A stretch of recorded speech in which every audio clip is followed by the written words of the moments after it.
Bonjour à tous et bienvenue sur ma chaîne État des Jeux. Alors aujourd'hui on fait un petit voyage, pas un voyage dans les contes de fées, ni un voyage dans les mondes fantasy avec des dragons, etc. Mais une période que je n'ai pas encore faite vraiment, qui est le western. Donc bienvenue dans Colt Express.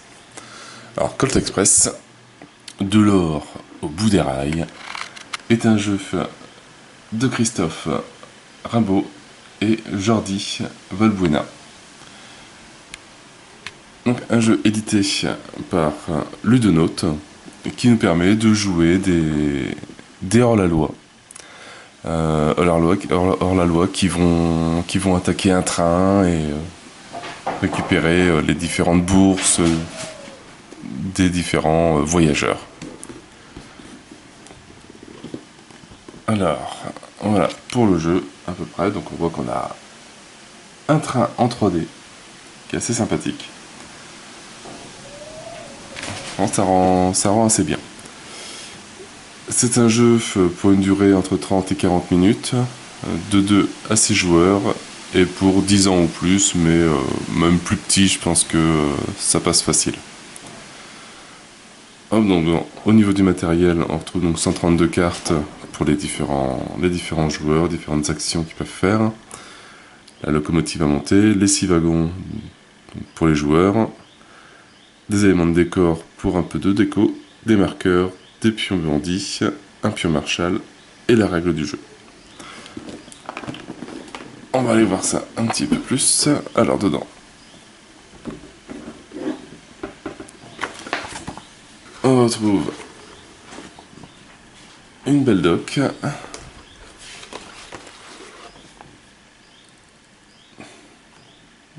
On peut expliquer, bon, format pas super pratique, mais bon, ça fait bien grand quand même. Les différentes actions qui sont expliquées. Hop, les règles spéciales pour 2 joueurs. Et super image du train. Et les différents voleurs hors la loi. Donc on a Ghost, on a Cheyenne, on a Django, Doc, Tuco et Belle. Donc chaque joueur a ses caractéristiques, enfin, sa petite compétence particulière, comme donc Ghost qui permet de jouer sa première carte retournée, Belle qui ne peut pas être pris pour cible d'un tir ou d'un coup de poing si un autre bandit se trouve, enfin qu'on peut attaquer une autre personne, Tuco qui peut tirer à travers le toit du wagon, Cheyenne, elle qui ramasse, quand elle frappe, qui ramasse la bourse plutôt qu'elle tombe, Django qui fait reculer d'un wagon une personne quand il le touche avec le tir, et Doc qui commence avec 7 cartes au lieu de 6. Voilà, donc après on a des petites fiches personnages donc qui rappellent les différents pouvoirs, les cartes tir, as de la gâchette qu'il a, ainsi que pour mettre ses cartes et sa pioche. Des belles fiches, vraiment graphiquement c'est pareil, ça fait un style BD, etc. qui est vraiment super, qui est bien dans l'ambiance. Une petite fiche pour monter les trains, les wagons, la locomotive et les wagons. Donc voilà, bon, forcément c'est déjà un jeu que je possède depuis quelques temps, donc c'est déjà monté. Et bon, c'est sympa à voir sur le terrain, sur un terrain de jeu, enfin sur une table, ça rend pas mal. Un petit train en 3D. Alors c'est pas super pratique pour prendre les personnages qui sont ceux-là, parce que donc quand ils sont sur le toit, il n'y a pas de souci, ça passe bien. Par contre quand ils sont à l'intérieur, pour le prendre, quand il y en a un ça va, mais bon, quand il y en a plusieurs, on a tendance à les faire tomber assez facilement, vu qu'il faut beaucoup les manipuler. Mais bon, c'est du détail.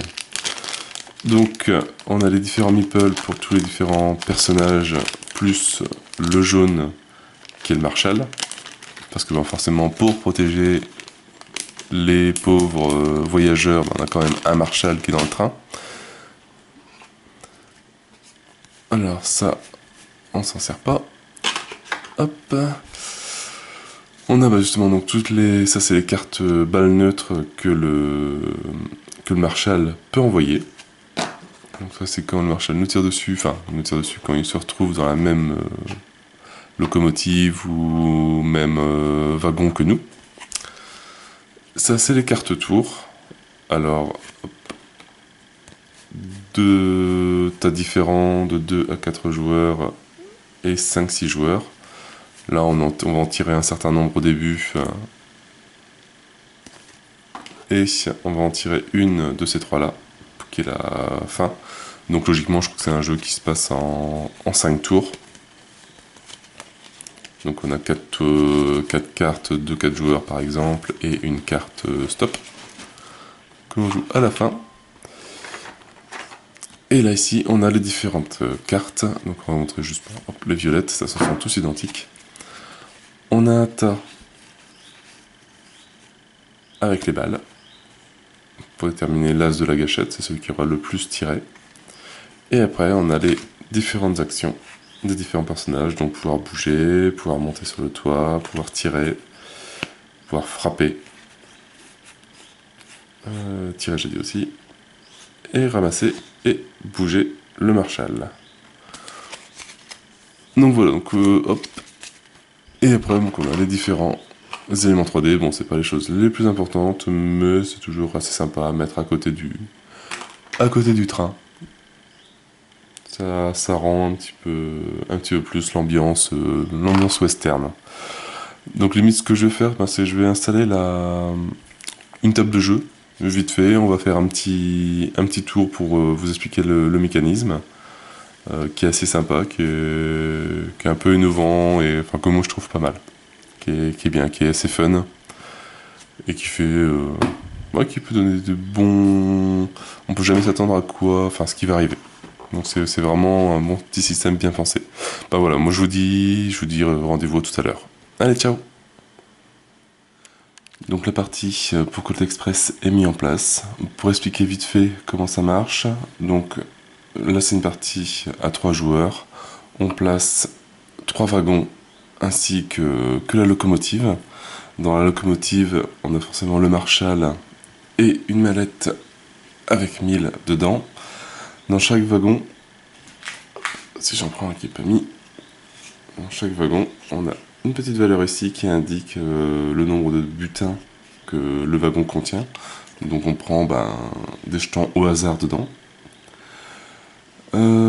Ici, on a les cartes manches et la carte arrivée en gare. Donc on en tire les cartes manches, on en tire 4 parmi les 7 au hasard. Et les cartes arrivées en gare, donc une parmi les 3, donc ce qui fait un jeu en 5 manches. On va retourner la manche 1, après on va retourner la carte pour savoir les actions que l'on a à faire.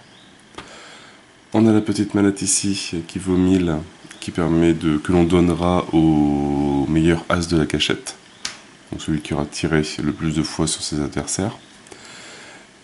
Et on a les balles neutres qui sont données par le Marshal.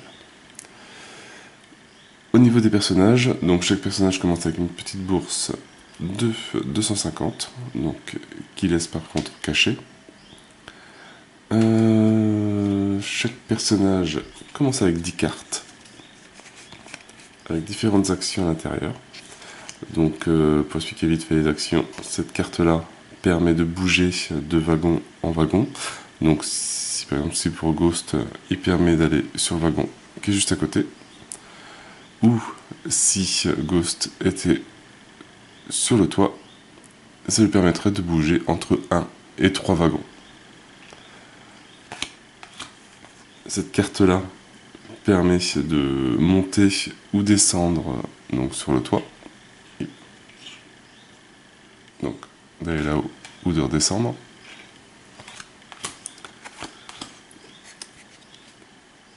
Donc cette carte-là permet de tirer sur les autres. Par contre, il faut, par exemple ici, je ne peux pas tirer sur le bleu parce qu'il est sur le même wagon que moi. Je pourrais forcément tirer que sur le jaune, que sur le vert. Donc sur Cheyenne. Par contre, si j'étais ici, je pourrais tirer n'importe où jusqu'à la locomotive, jusqu'à atteindre une première cible. Ça, on l'a vu. Tire. Ça qui permet de ramasser. Une action qui permet de ramasser une bourse.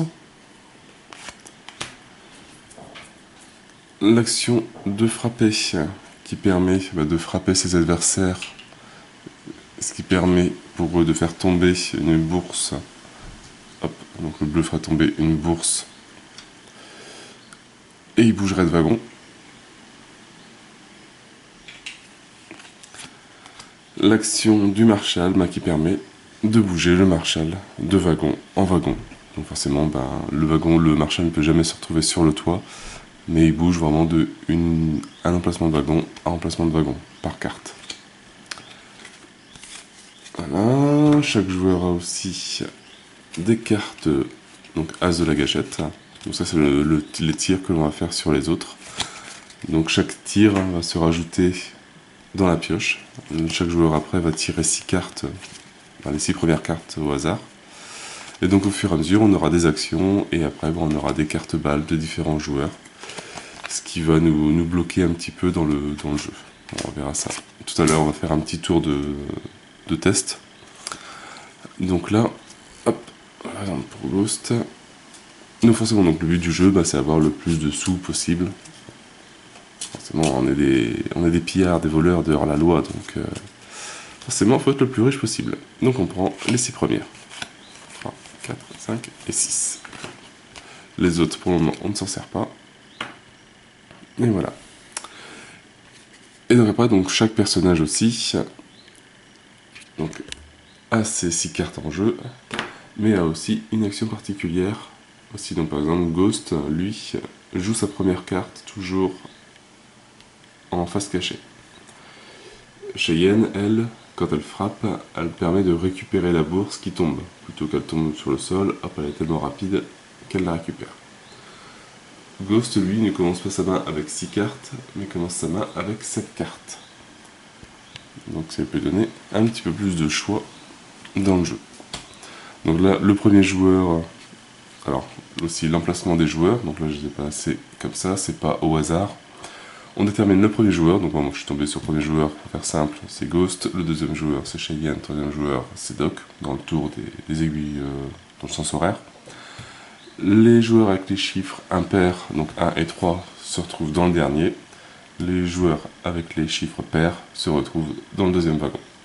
Voilà, c'est aussi simple que ça pour la mise en place des joueurs. Et après, donc le premier joueur va retourner la première carte manche. La première carte manche donc, donne les actions, on va jouer 4 cartes différentes. Première carte face visible, deuxième carte face visible, troisième carte face cachée. Et quatrième carte avec un changement de sens. Et cette action-là, c'est une action spéciale de fin de manche, où là qui permet au Marshal de tirer sur toute personne qui se trouve sur le toit du wagon. Donc sur n'importe quel wagon, il tire dessus. Donc on la place à côté des autres, et la partie commence. Donc le joueur 1, qui est donc Ghost, a ses 6 cartes, hop, il les retourne, donc il découvre les différentes actions qu'il peut faire. Donc là il peut monter sur le toit, prendre, taper, bouger. Donc il peut pas jouer le Marshal. Et avec son action, lui, il peut jouer face cachée. Comme ça personne ne va savoir ce qu'il va faire. Donc lui ce qu'il va faire déjà, hop, il va lui donner un coup de poing au bleu qui se trouve au même endroit que lui. Et on forme une pile de cartes. Hop. Après Cheyenne, elle a ses 6 cartes. Donc elle est un peu peinard de son côté. Alors qu'est-ce qu'elle va faire? Écoute, elle va ramasser. Et donc celle-là, on la joue donc forcément face visible. Alors Doc, peut-être carte. arriver. 2, 3, 4, 5.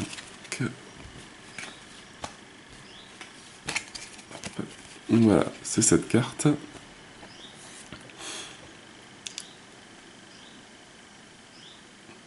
On a lui Doc qui se doute, comme il se trouve avec Ghost, que Ghost ne va pas aimer et qu'il va le bouger. Donc lui, il va tirer. Alors oui, alors aussi, petite précision, les actions du joueur, soit on joue une carte, soit on tire 3 cartes dans sa pioche. Voilà, donc ça c'est le choix si on veut pas jouer, ou si on ne peut pas jouer, ben on peut récupérer 3 nouvelles cartes. Ce qui peut être assez intéressant. Donc là on a fait la première carte, on fait la deuxième. Donc là on a Ghost qui va ramasser. Cheyenne, elle va tirer.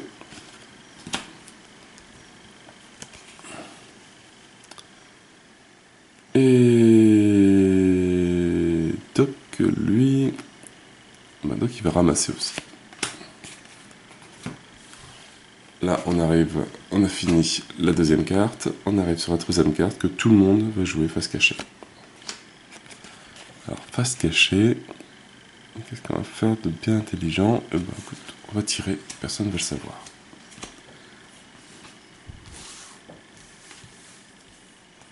Tout cassé. Hop.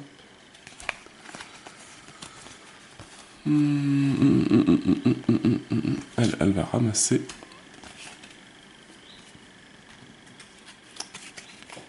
Et Doc, lui, il va bouger le Marshall. Secrètement. Le troisième tour est terminé. On passe au quatrième tour. Donc, le joueur 1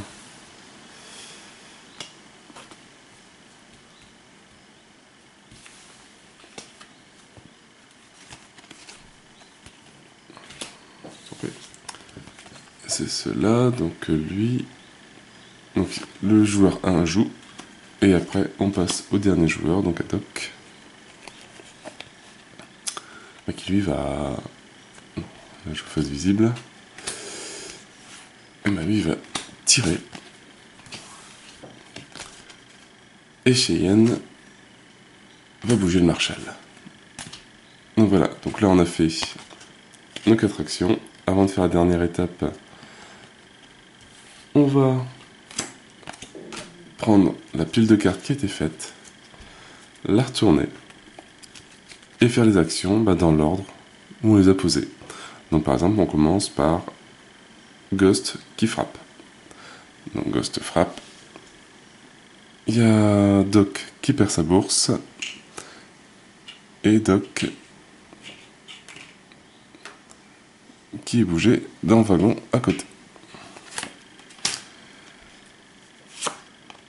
Cheyenne, elle ramasse une bourse. Alors les bourses, il y a de différentes valeurs, donc c'est un peu au hasard, la chance. Voilà, petite bourse de 400.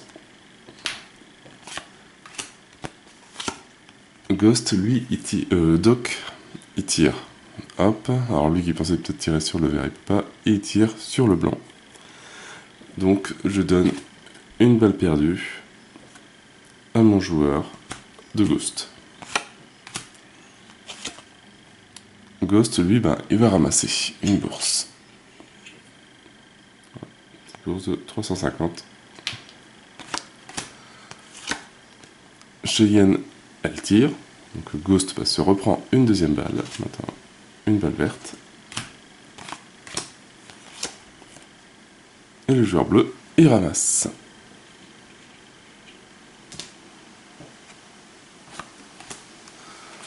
Ghost tire. Donc là, il a le choix entre les deux. Il va tirer sur le bleu. Cheyenne, hop, elle ramasse. Le bleu, il joue le Marshall.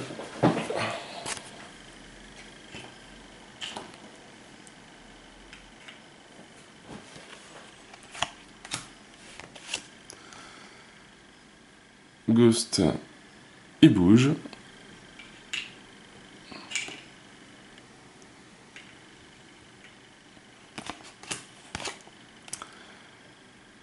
Le bleu, il tire, mais il peut pas tirer sur Marshall, il n'a pas le droit.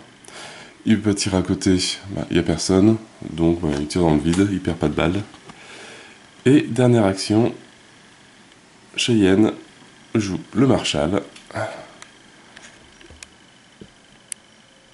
Alors le Marshall, dès qu'il rentre dans une zone où se trouvent des bandits,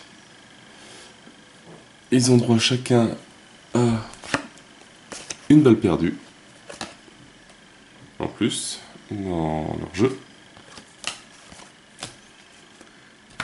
Et il est fait monter sur le toit, parce qu'on ne peut pas se trouver dans le même wagon que le Marshall. Et après, on a... Donc là, on a joué toutes les cartes. Après, on fait la dernière action.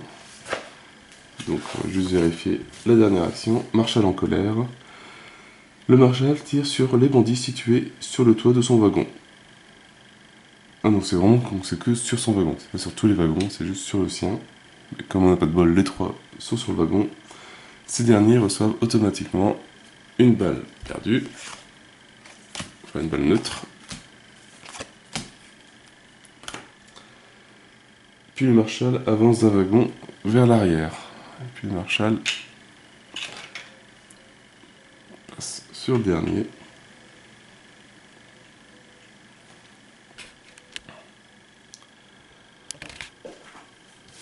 Voilà, donc le premier tour est terminé. La pile, on redistribue chaque carte aux différents joueurs. Donc c'est vraiment un petit jeu rapide. Pas longtemps de mise en place, pas longtemps pour jouer non plus. Maintenant, il prend toutes les cartes. Donc par exemple, on va juste montrer Ghost. Le jeu Nathan donc, avait commencé avec 10 cartes. Maintenant, il y en a 1, 2, 3, 4, 5, 6, 7, 8, 9, 10, 11, 12, 13, 14 cartes. Donc on voit donc qu'il y a toutes ces actions normes classiques. Et en plus, il y a des cartes comme ça qui se rajoutent dans son jeu, qui sont donc les balles, qui s'est prise. Il va mélanger. Donc tous les dos sont identiques, on ne peut pas faire distinction. Il mélange.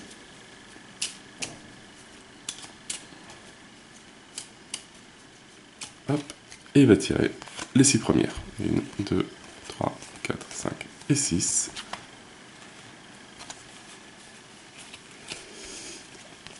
Et donc là, il voit déjà que sur les 6 actions qu'il veut faire, il y a celle-là. Celle-là, il peut rien en faire, donc il n'a plus que 5 actions possibles. Et au fur et à mesure du jeu, donc après le nouveau premier joueur tire la carte, donc on a deuxième manche qui va se jouer en 5 cartes, avec la première visible, visible, face cachée, visible, visible. Donc déjà, Ghost est un peu juste au niveau des cartes, vu qu'il n'a plus que 5 cartes à jouer. En sachant que sur un tour, s'il tire 3 cartes, là ça va. S'il retire une deuxième fois, il va peut-être piocher des... voilà, hop. Voilà, là sur les 3 cartes qu'il a tirées, il n'y a qu'une carte qui l'intéresse vraiment. Et après on a la dernière action, alors je les connais pas tous par cœur, qui est la rébellion des passagers. Les bandits situés à l'intérieur des wagons, donc tous les joueurs, tous les bandits qui se trouvent à l'intérieur, ils se reçoivent une balle neutre supplémentaire. Ça c'est le deuxième tour. Le troisième tour, on joue une carte, on en joue 2 d'affilée, et après on joue une 4e carte. Donc là ça permet de bien changer les plans des différents joueurs. On a le 4e tour, donc face visible pour la première, face cachée, on joue 2 cartes, et une dernière en face visible. Et après on a prenez tout. Placez la deuxième cagnotte à l'intérieur du wagon où se trouve actuellement le Marshall. ce qui permet de récupérer facilement des sous. Et après, sur la dernière manche, voilà, donc on a 4 cartes à jouer, visible, visible, caché et visible. Et après, on a prise d'otage du conducteur. Chaque bandit qui se trouve sur la locomotive, à l'intérieur ou sur le toit, gagne 250 immédiatement.